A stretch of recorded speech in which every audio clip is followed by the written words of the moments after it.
The courtroom was packed that day. Wooden benches creaked under the weight of bodies pressed close. Whispers clung to the air like static.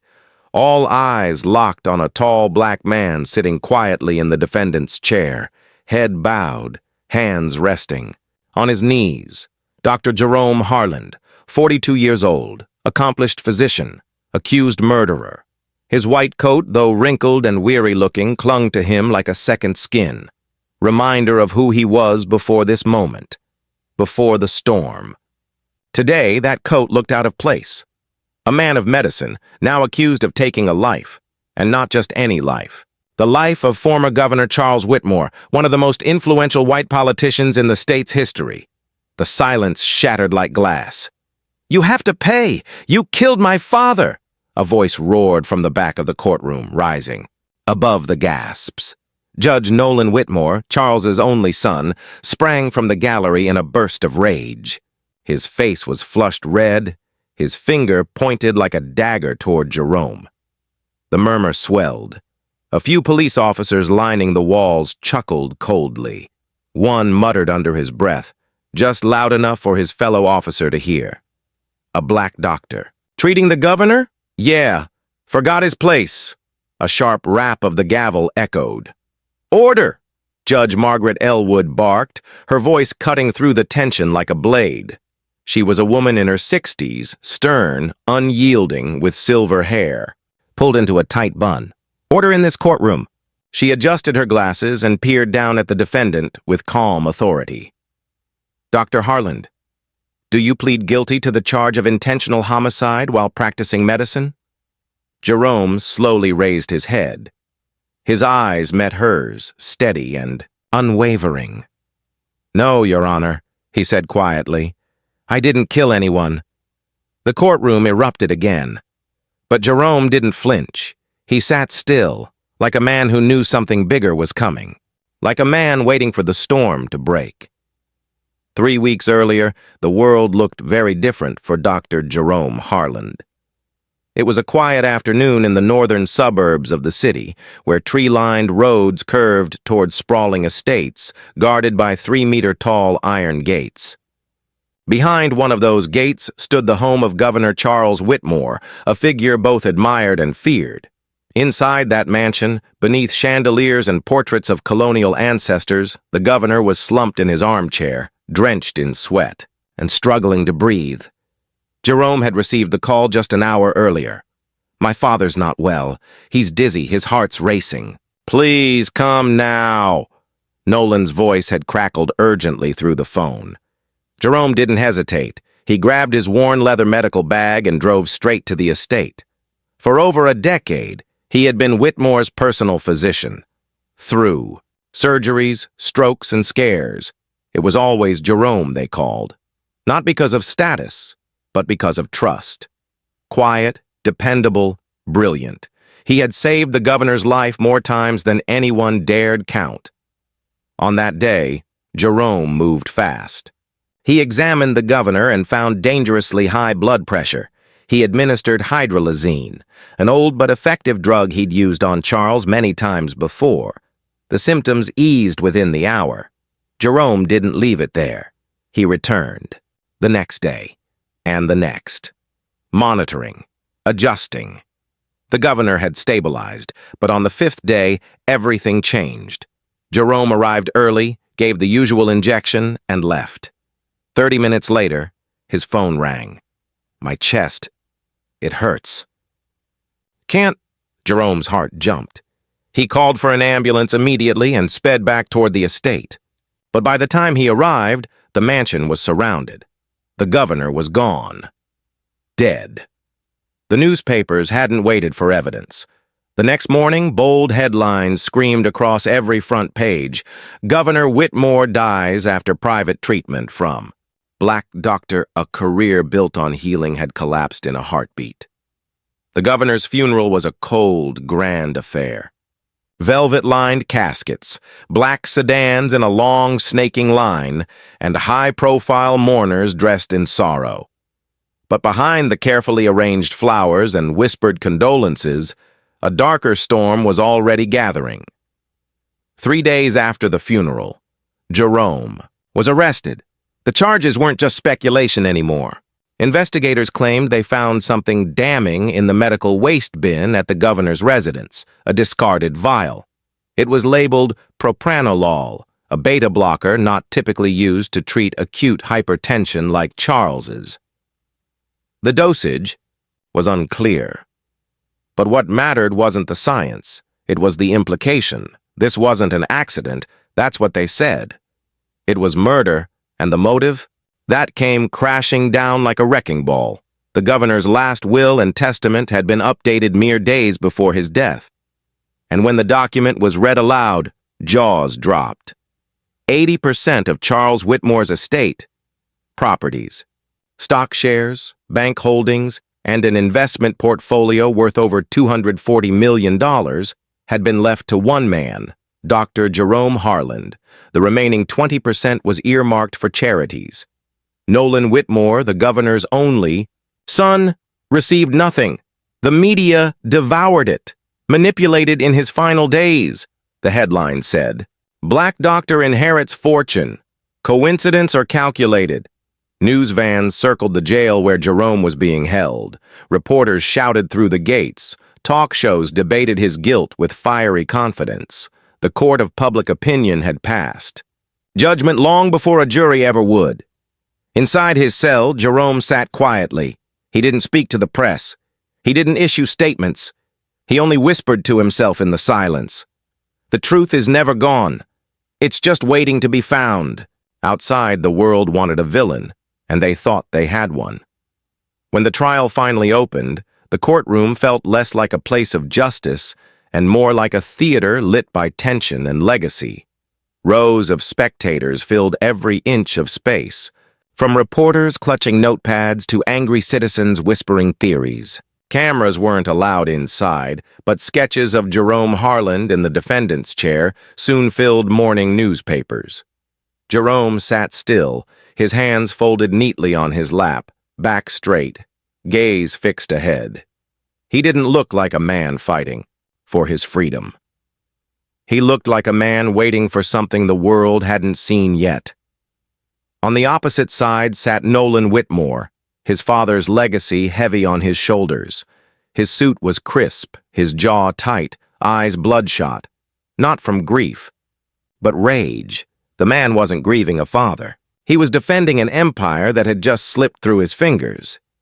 Judge Margaret Elwood presided over the case, a woman known for her cool, clinical demeanor. Her silver hair gave her a stately presence, but her voice cut like steel when she opened the proceedings. Let it be known, she said, that this courtroom seeks the truth, not assumptions. But truth was slippery here. Prosecutors came out swinging. They highlighted the vial of propranolol found near the scene. They questioned the sudden change in the will. They implied a sinister manipulation, a calculated betrayal.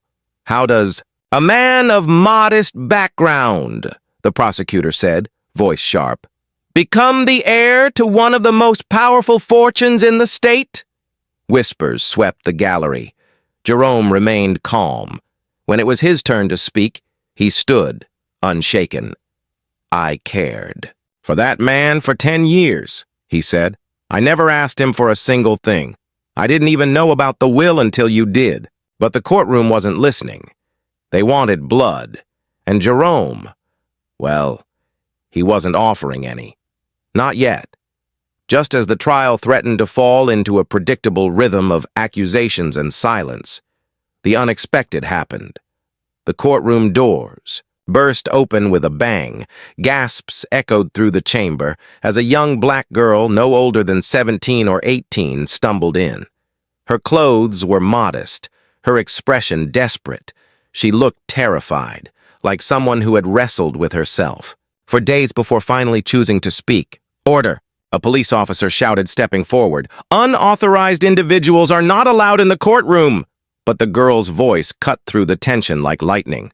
"I have evidence!" she shouted. "Dr. Harland is innocent!" Every head in the courtroom turned. The buzz died instantly. Jerome looked up, startled. Nolan Whitmore's face twisted in fury. "You filthy little black girl! Nolan spat, rising to his feet. "What's a lowly maid doing here? Get her out, now!" The judge slammed her gavel. "Silence!" she commanded, her voice booming through the stunned silence. She turned to the trembling girl. "What's your name, young lady?" "My name is Zora," the girl replied, her voice shaking but growing stronger. "I worked at the governor's estate. I was his maid for 3 years." She turned toward Nolan, and for a brief second, she looked older than her years. "I know the truth. You've been trying to hide." Judge Elwood raised a hand to halt the approaching officer. "Let her speak," she said. Zora's hands trembled as she reached into her worn backpack and pulled out a battered old video camera. The paint was chipped, and one corner had been cracked from a fall. "This camera," she said, holding it up for all to see, "has footage from the governor's final night. He didn't die because of Dr. Harland. He died after Nolan stormed out of the room in a rage." A gasp rippled through the courtroom. Zora took a breath. "And what happened next? We'll prove everything." Zora's voice wavered as she clutched the camera to her chest. "I was cleaning the governor's room that night after Dr. Harland had given him the injection and left. The house was quiet, but then I heard yelling, angry, violent yelling." She turned slowly, looking directly at Nolan Whitmore, whose face had gone ghostly pale. "I heard him, Mr. Nolan, screaming that the governor had betrayed him, that he didn't deserve to lose everything to a black doctor." Zora blinked, away tears trying to keep her composure. "I hid. I didn't want to be seen. I was scared. I saw Mr. Nolan storm out. The governor was shaking. He lay down and I thought it was over. But then I found this camera." She paused. "It must have fallen behind the flower bush. I turned it on later, and I saw everything." Judge Elwood gave a curt nod. "Bring it forward." An officer retrieved the device. Within minutes, the courtroom screen flickered to life. Everyone leaned forward. First came a grainy image of Governor Charles Whitmore, sitting upright, visibly tired, but lucid. He faced his son across the room. "You're not my son," he said, voice raspy but clear. "Your mother lied.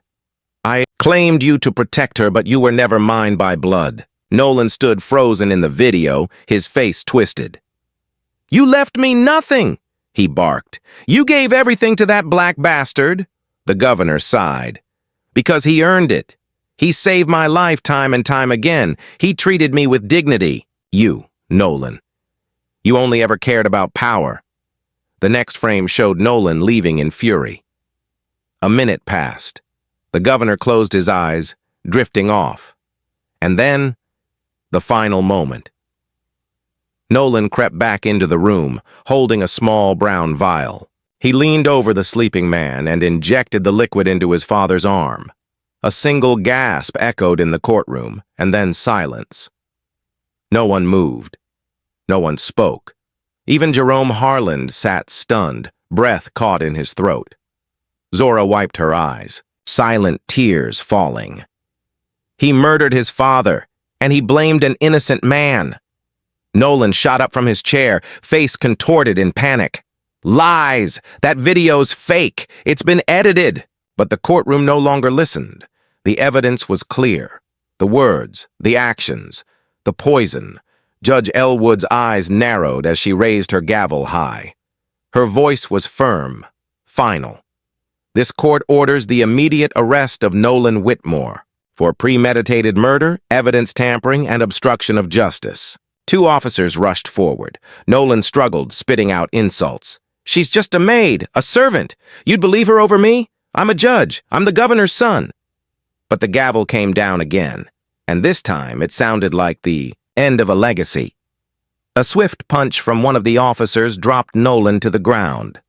The courtroom watched in silence as he was dragged away in cuffs. Zora stood trembling. She had never felt smaller until she felt a warm hand on her shoulder. Jerome Harland, for the first time in months, stepped forward. His voice was soft. "Thank you, Zora. You saved my life." The courtroom buzzed again, but this time with awe. The maid who had once gone unseen had become the guardian of truth. A week later, Dr. Jerome Harland walked free. The court dismissed all charges.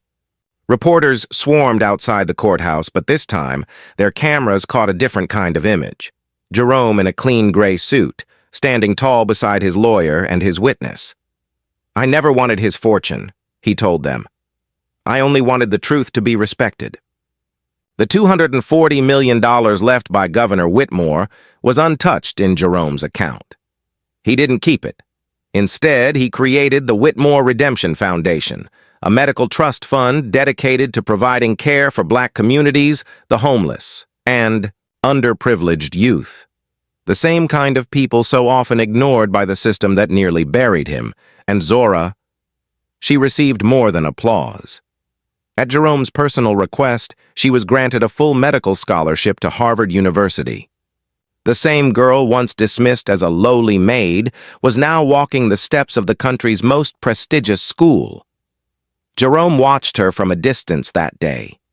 At the top of the steps, she turned and waved, her eyes bright with new purpose, and, for the first time in many long months, he smiled. Justice doesn't always come in a robe or from the powerful. Sometimes it whispers through a shaky voice, holding a chipped camera. Truth doesn't need a title to be real. Sometimes it just needs someone brave enough to speak it. And that day, both justice and truth walked out of the courtroom hand in hand. For Dr. Jerome Harland, for Zora, and for everyone who's ever been silenced, they were heard, finally.